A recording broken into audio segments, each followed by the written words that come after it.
If you're watching this on my YouTube channel, then it's video. But otherwise, welcome to another episode of Serum Audio. Today, it's myself, Shawn Tabor, and my co-host, Sarah Jelinek. How are you, Sarah? I am so fabulous. I'm excited we get to meet and chat with everybody again. I know, right? Yeah. You know, it's funny with this whole rigmarole with the virus and everything and everybody working from home. It was funny that my wife and daughter, who are teachers, are now struggling working from home.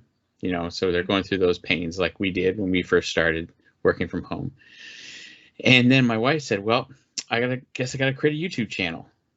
So she created a YouTube channel and she recorded like 5 videos with full lesson plans in a week. And I'm like, okay, I gotta do a video. Because clearly I'm slacking. She can't one up you. What's going on? No. I did watch part of one of the videos, and she does a great job. Yeah, she really has been doing a great job. But yeah. So I said I know who to call, Miss Sarah. So there you go. So happy, Mr. Shawn. This is gonna be great chats. Yes. So I think what I wanted to talk about today was something that I don't think we really ever talked about. And that's service scheduling. So it's kind of the redheaded stepchild of the scheduling pieces. You know, you have field service, you have project service for scheduling, and then you just have universal resource scheduling that can schedule anything. But now the revamped service scheduling now leverages universal resource scheduling, right? So, and I know you back in the day trained on it a whole bunch. Right. Yes. So let's talk about the olden days, the days of yore, the long Absolutely. ago. Yes.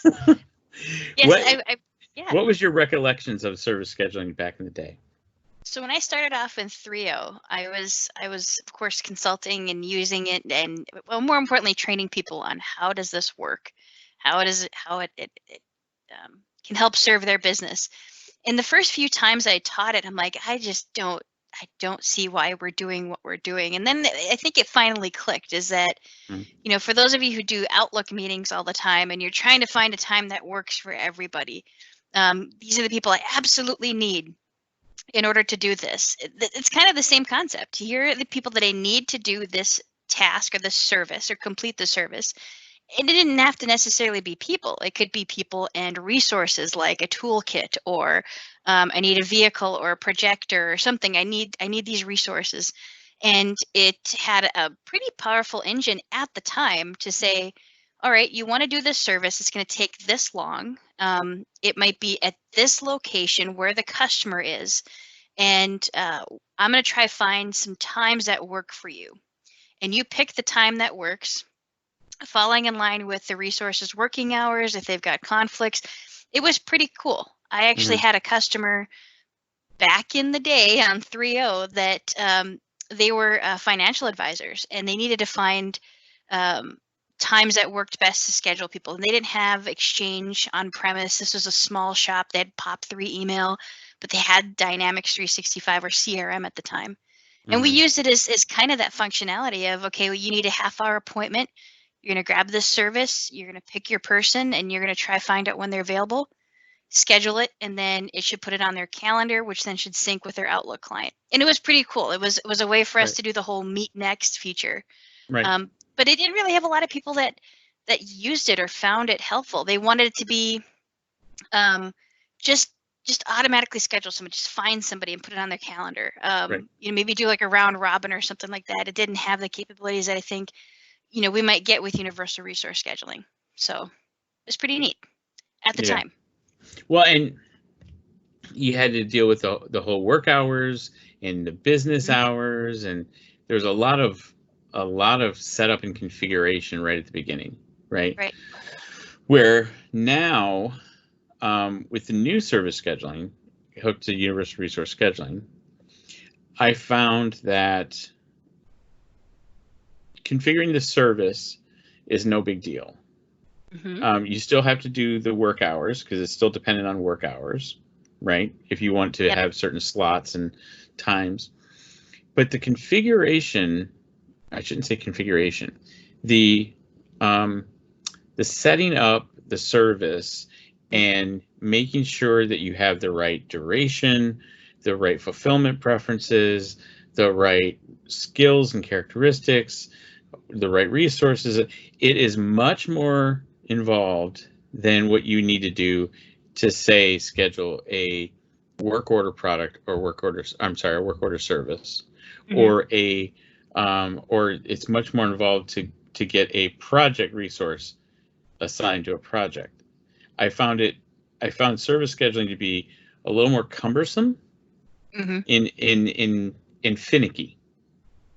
And an interesting little glitch.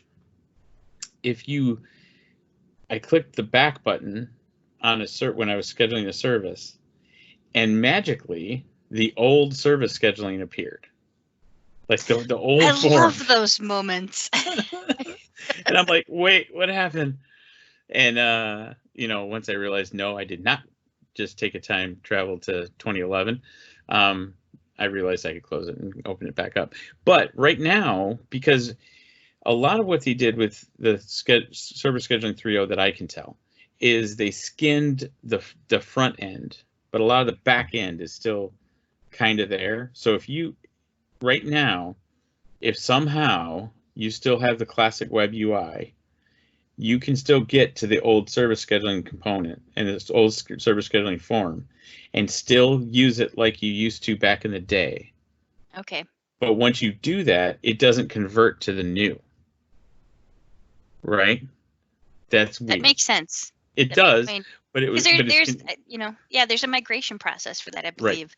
Right. In the research I was looking into that, to get like your facilities and equipment to get over to be resources that have a categorization of facilities and equipment, and then the activities themselves, getting them moved over as well. I thought service activity was really cool, but it was just a different duck. And, for lack of a better term, and how it behaved. Yeah. And back in the day, wasn't it a dynamics activity? Like in normal list, appointment, fax, letter, service activity. Now on the unified interface timeline, you can't create a service activity from the timeline. Yeah, that's interesting. Yeah. And a service activity has no timeline. It's just notes. Some of this you could probably configure and change, but this is I'm just talking straight if you're trying to implement it out of the box. Straight out of the box. Oh, isn't there something just the reading I was doing up on this? Isn't there some issue with the sync between the booking and this the service activity, or there's something like that? I think, because is the booking technically now the service activity, the booking? So there's the service activity, and then when you create the service activity and save it, then that enables the book icon. Okay. So then when you book it, you can either if you have it set up for quick book, then the panel from the right hand side comes over like quick create, and it gives you a nice clean UI and tells you when you have resources available, which is very cool. Otherwise, when you hit book, it goes to schedule assistant, like field service does. Gotcha. Right? Okay. And then you're just in the normal. It becomes a resource requirement, just like a project or a work order. But the bookable resource booking is what is booked. The service activity is not booked. The service activity creates a requirement. The requirement is then booked against a booking. Okay, so that's I think the disconnect I was briefly reading on that one. That makes sense. Thank you for explaining. Yeah, old school service activity was what was booked. It was like an appointment.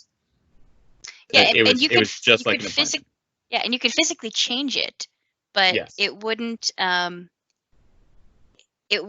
do the checks, I guess you could say, to see if the resource actually was available. You had to click on schedule, just like you'd click on book, and say, I want to find a true available time for that person. Right. Oh gosh, it's all coming back. It was fun. I loved demonstrating it because I thought it was so cool. I'm like, look what Microsoft built. This is this cool engine. And then now when you get into field service and project service, and even if you're not even utilizing field service, you're creating creating the relationship where you can actually book a custom entity. I'm like, oh, this is amazing. I love it. So universal resource scheduling is one of my favorite components for sure. It's I like to think of it as an unsung hero of the platform. There's so much you can do with it, and people really don't. So at least not. So So I'm going to ask. Oh, that's very nice. There you go. There you go. Now I can truly see you. Yeah. Sorry, I just realized. I'm going to ask the L word, licensing.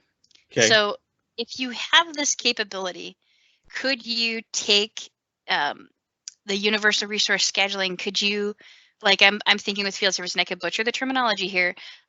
You could actually create a relationship to like you could book an opportunity as an example. You could book a work order, right? So do you think in your mind, would you decide not to use this functionality and then just create your own custom entity and do things like that? Like you mentioned, you can customize some things. Is that something you would?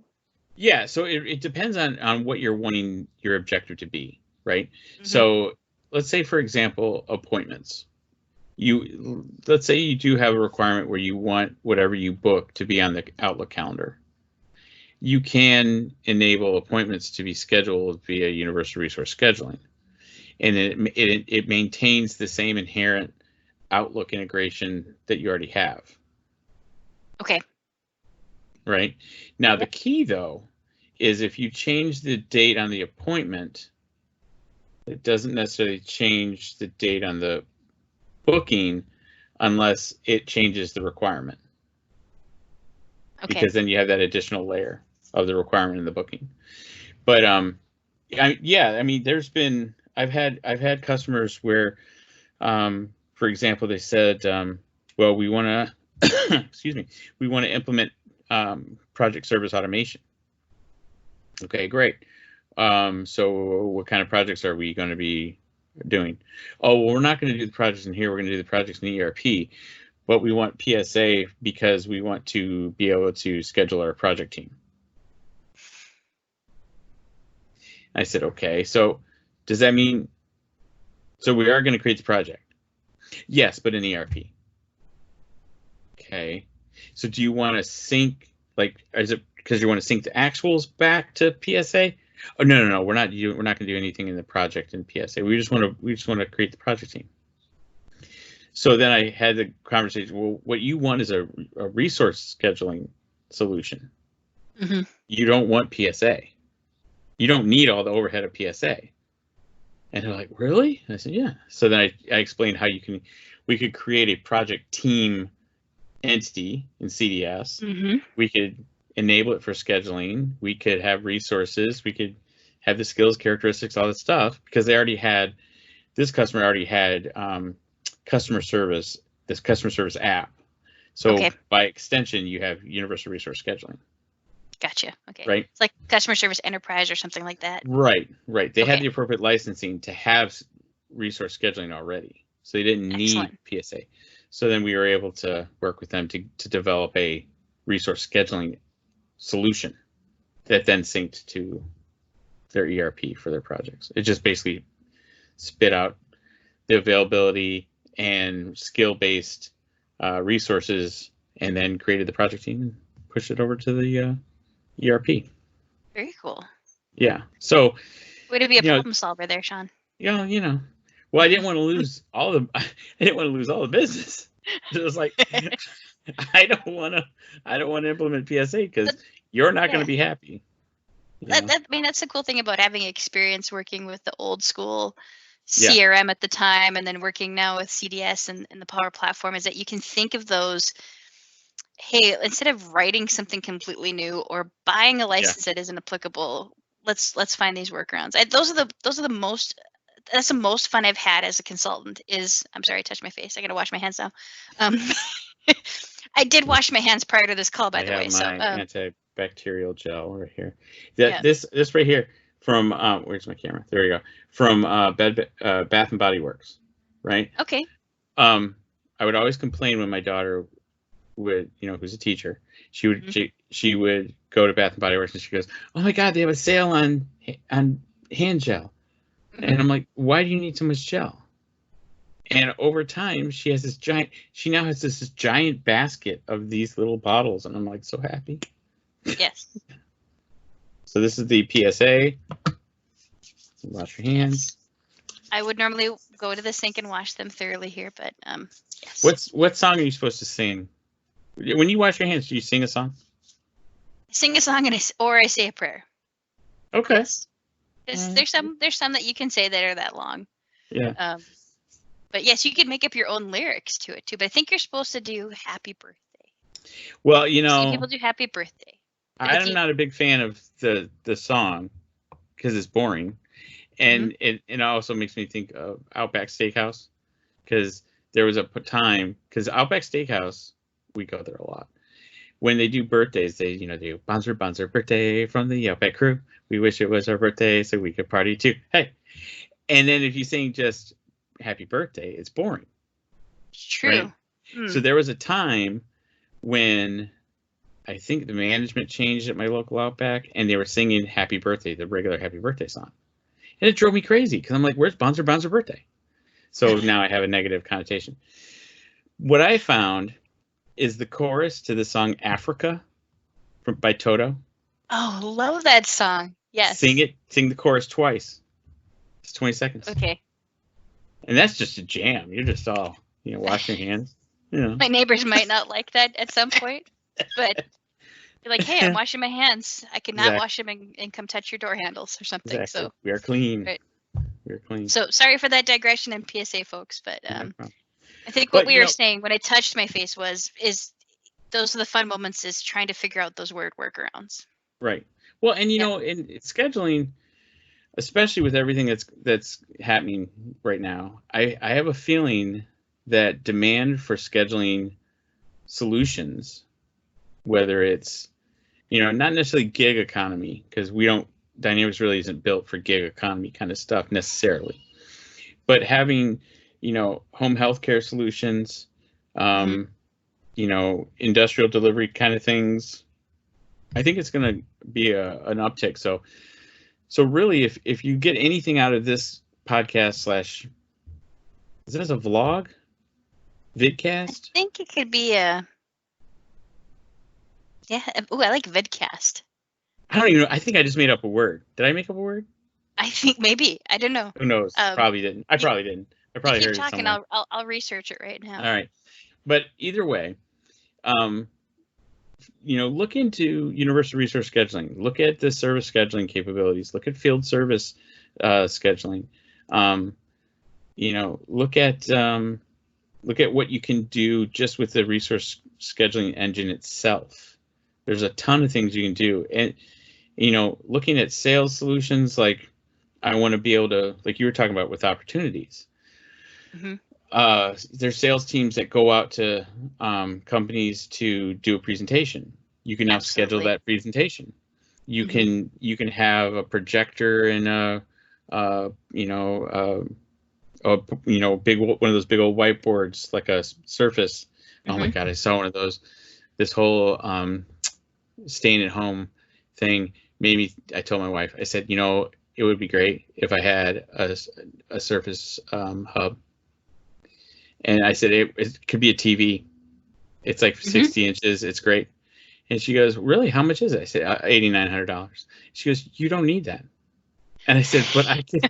I said, "But I could do my Teams calls on the big TV." And no, she wouldn't. Yeah, she didn't go for it. But I digress again. There's all kinds of digressions today. But really, it really is. I think it's for any Dynamics professional. I think it's important just as much as the Power Platform, all the cool bells and whistles. Universal resource scheduling is something everybody really should get to know, especially if you have any background in the service apps. If you have any interest in the service apps, you definitely need to get to know resource scheduling. Absolutely. I think That's great. That's great sage advice there. I like it. I think we've done good work here. Yeah, and of course it gets the wheels spinning for me in a good way. I've got traction. They're not just spinning like out of control. That yes, I mean if as you're right, as things are going to pick up, it's going to be important for us to manage our time accordingly and get the right people involved so we can quickly respond to people. You're right. This is going to be huge. Yep, I agree. Excited. Well, I think we've done good work here, and I think so. I think this is a good place to. I'm not going to say end it because we'll be back, and you see, it's conversations like these that I wish we still did at your service. Mm-hmm. So this is an at your service episode of the CRM Audio Podcast. Yeah, that's what we're saying. Yeah, I think that works. Yeah. Yes. You got it. And vidcast, it is, shortened for video podcast. So I think it works. There you go. I think that's our new thing now. There you go. So for those of you listening on your favorite iDevice or Samsung device or whatever you're listening to this on, thank you for listening. And Sarah, remind everybody out there where they could get to you on the interwebs if you are so inclined to have them get to you. Certainly. I am on Twitter. I'm at SarahJ_ND. So you don't have to worry about trying to spell my last name because it's fun. It's fun to pronounce and even more fun to try spell. And I'm also on LinkedIn as well. I'm trying to get better about, getting on that there's social media. So, but life's been crazy busy and it's been wonderful. It's been a joyride. So otherwise you should see me hopefully at user group conferences and at other Microsoft events as well, virtual or non-virtual, if they ever come back. And there could be a very interesting virtual event in the summer that's service related. So keep your eyes and ears peeled for that, because myself and Miss Sarah will definitely be involved in that, I'm sure. Well, I'm kind of trying to set it up, so nice. Yeah. So we'll be involved. If not, we'll have another vidcast that talks about service-related functionality. That's right. All right. Dynamics 365 or CDS overall. Exactly. So, and as always, you can reach me on Twitter at CRM Hobbit. And if you wanted to reach out to us at CRM Audio, it's voice@crm.audio. If you want to pose a question or leave a comment. And it's been fun. And again, thank you, Sarah, for joining me tonight. I appreciate it. Thank you, Shawn. Excellent. All right. And with that, I'm going to say the old saying, we are at your service. Bye, everybody.